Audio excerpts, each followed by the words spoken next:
जय हिंद, राम राम। कैसे आप लोग? उम्मीद करते बेहतर होंगे।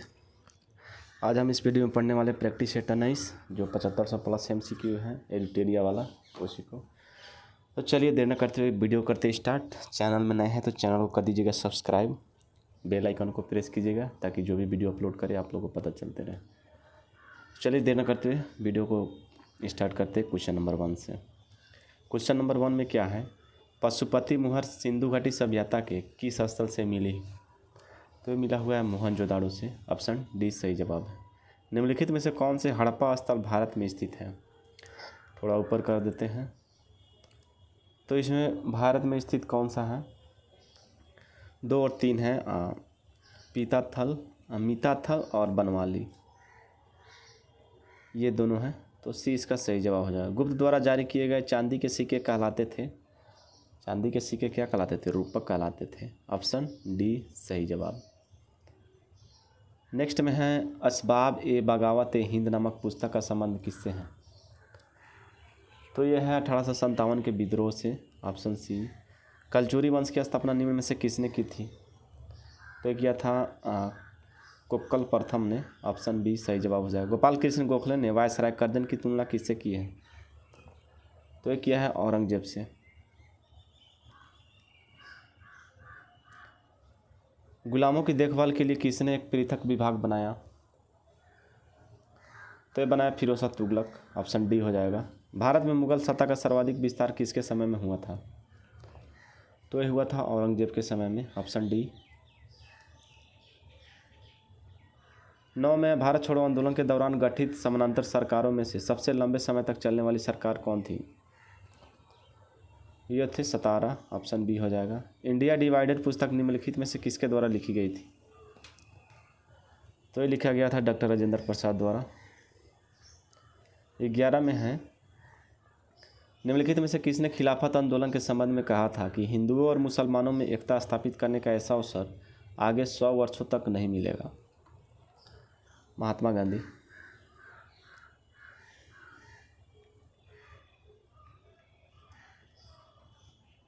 12 नंबर में क्या है? कौन सा अंग्रेज अधिकारी 1615 ईस्वी में जहांगीर से मिलकर मुगल साम्राज्य के सभी भागों में व्यापार करने और फैक्ट्री खोलने का अधिकार प्राप्त करने में सफल रहा? तो यह था सर टॉमस रो हो जाएगा। सी सही जवाब है। सूची 1 को सूची 2 से सुमेलित करना है। तो देखते हैं सूची 1 और सूची 2। भारतीय संविधान की दूसरी अनुसूची तो वेतन एवं भत्ते से संबंधित है। उसके बाद भारतीय संविधान की 5वीं अनुसूची अनुसूचित क्षेत्रों का प्रशासन। भारतीय संविधान की 9वीं अनुसूची तो ये किससे संबंधित है? भूमि सुधार से। और भारतीय संविधान की 10वीं दल बदल से। तो इसका सही जवाब क्या हो जाएगा? सी इसका सही जवाब हो जाएगा यहाँ पे। भारतीय संविधान में प्रदत्त स्वतंत्रता का अधिकार के संबंध में कौन सा निम्नलिखित में से कौन सा कथन सत्य नहीं है? इसमें सत्य नहीं है की पहचान करना है। तो भाषण एवं अभिव्यक्ति की बाधित स्वतंत्रता जो गलत है, स्वतंत्रता है। नेक्स्ट देख लेते हैं 15 नंबर क्वेश्चन। 15 में संविधान सभा में प्रस्तुत उद्देश्य प्रस्ताव में अभिव्यक्ति विचार को भारतीय संविधान के किस भाग में पूर्णतः शामिल किया गया? तो यह है प्रस्तावना में।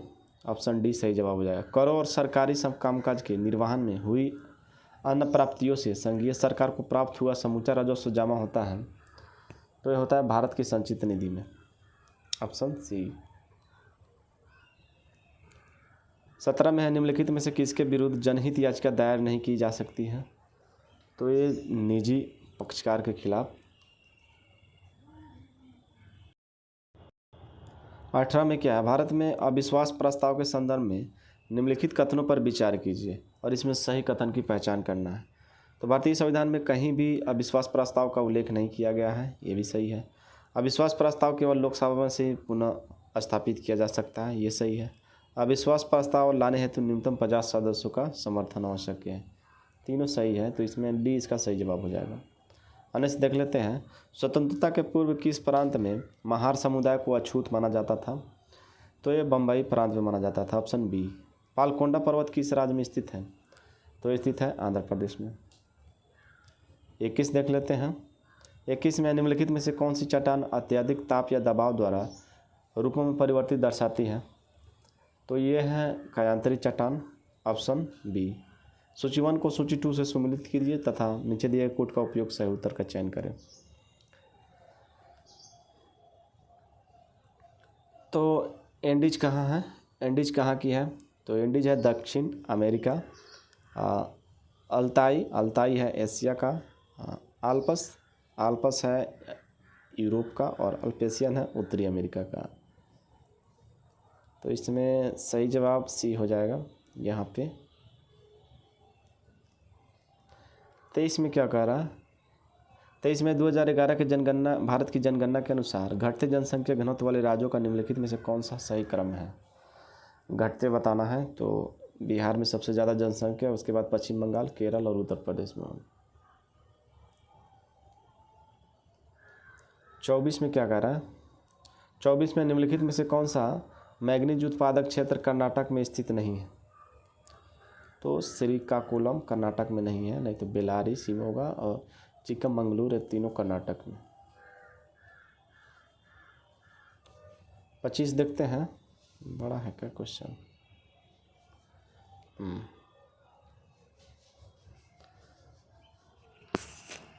25 में क्या है? भूमध्यरेखीय क्षेत्र के संबंध में निम्नलिखित में से कौन सा कथन गलत है? इसमें गलत कथन की पहचान करना है। तो इस क्षेत्र में वार्षिक वर्षा 200 सेंटीमीटर से अधिक होता है, ये तो सही है। यह हवाई जलधाराओं का क्षेत्र, ये सही है। इस क्षेत्र में शीतोष्ण चक्रवात वर्षा होती है, ये गलत है। और इस क्षेत्र में सामान्यतः एक ही प्रजाति के वृक्ष पाए जाते हैं, ये भी गलत है। तो इसमें गलत की पहचान करना है, तो केवल 3 और 4 हो जाएगा, डी सही जवाब है। अब आइए, भारत में खाद्य प्रसंस्करण किस क्षेत्र में सर्वाधिक केंद्रित है? तो ये है असंगठित क्षेत्र, ऑप्शन बी। साल्मोनेला टाइफी नामक जीवाणु द्वारा होने वाला रोग कौन सा है? तो यह है मियादी बुखार, ऑप्शन बी सही जवाब हो जाएगा। 28 में क्या है? निम्नलिखित कथनों में से कौन सा कथन स्तनधारियों के लिए सत्य नहीं है? तो यह है उनके हृदय में 3 कोष्ठक होते हैं, जो कि गलत है, 4 होते हैं। 29 में निम्नलिखित में से कौन सा एक विभिन्न फसलों के लिए मृदा विद्यमान एक सूक्ष्म पोषक तत्व है? तो यह है मैग्नीज, ऑप्शन बी हो जाएगा। न्यूट्रोफिल्स और लिम्फोसाइट का उद्गम होता है, ये कहाँ होता है? अस्थि मज्जा में। निम्नलिखित में से कौन सा जीव अन्न से अलग है? तो यह है रिंगवर्म्स, ऑप्शन सी इसका सही जवाब हो जाएगा। सेक्रेटिन कोलिसिस्टोकाइनिन हार्मोन्स किससे स्रावित हो जाता है? तो यह है ड्यूडेनम में। 33 में है शरीर की वृद्धि व नई कोशिकाओं के निर्माण के लिए कौन सा आवश्यक पोषक तत्व है? तो यह है प्रोटीन, ऑप्शन सी। उस पादप का चयन कीजिए जिसमें रंध्र दिन के समय बंद तथा रात में खुला रहता है। तो यह है नागफनी, ऑप्शन सी।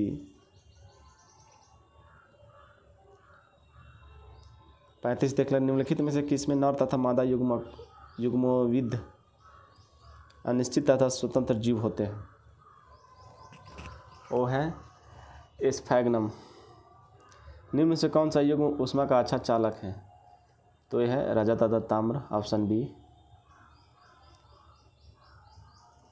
37 में क्या है? आभासी एवं सीधी छवि के लिए दर्पण का आवर्धन होना चाहिए। तो क्या होना चाहिए? धनात्मक होना चाहिए, ऑप्शन डी हो जाएगा सही जवाब। धात्विक ऑक्साइड की प्रकृति कैसी होती है? तो यह था क्षारीय, ऑप्शन ए। निम्न में से किसका अपवर्तनांक सबसे अधिक है? तो यह है CO2 का। परमाणु के में कक्षों को भरने का क्रम किससे नियंत्रित होता है? तो यह था अपवाह सिद्धांत द्वारा, ऑप्शन बी हो जाएगा सही जवाब। एस्पिरिन किसका साधारण नाम है? तो ये है एसिटिक सैलिसिक एसिड का, ऑप्शन डी। भारत के पहले सुपर कंप्यूटर को किस वर्ष निर्मित किया गया था? तो ये किया गया था 1990 से 1991।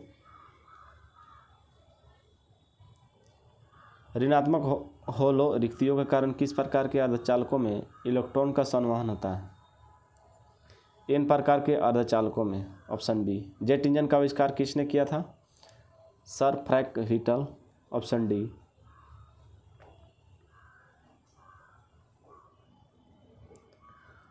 वैश्विक जलवायु स्थिति रिपोर्ट प्रत्येक वर्ष किस संगठन द्वारा जारी किया जाता है? तो ये किया जाता है विश्व मौसम विज्ञान संगठन। भारत में किस वर्ष राष्ट्रीय बाढ़ नियंत्रण कार्यक्रम की शुरुआत की गई थी? तो ये किया गया था 1954 में। अर्थव्यवस्था का मौद्रिक आधार क्या है? तो यह है जनता और बैंकों द्वारा भंडार के रूप में धारिता मुद्रा की राशि।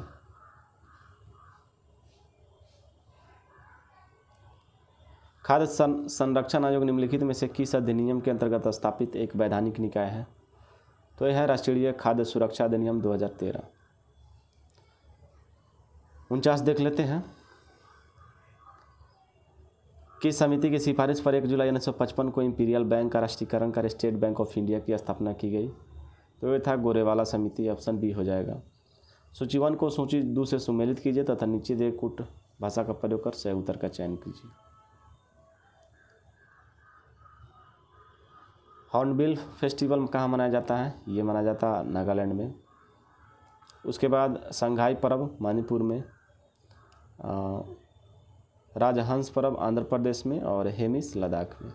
तो सही जवाब क्या हो जाएगा? सी इसका सही जवाब हो जाएगा। तो ये था 19 नंबर प्रैक्टिस सेट। चलिए अब 20 नंबर को देख लेते हैं। अगर चैनल पर नए जुड़े हैं तो चैनल को कर दीजिएगा सब्सक्राइब और लाइक कमेंट जरूर कीजिएगा। वीडियो कैसा लग रहा है वो भी बताइएगा। सॉरी, इसमें 19 तक ही है क्या?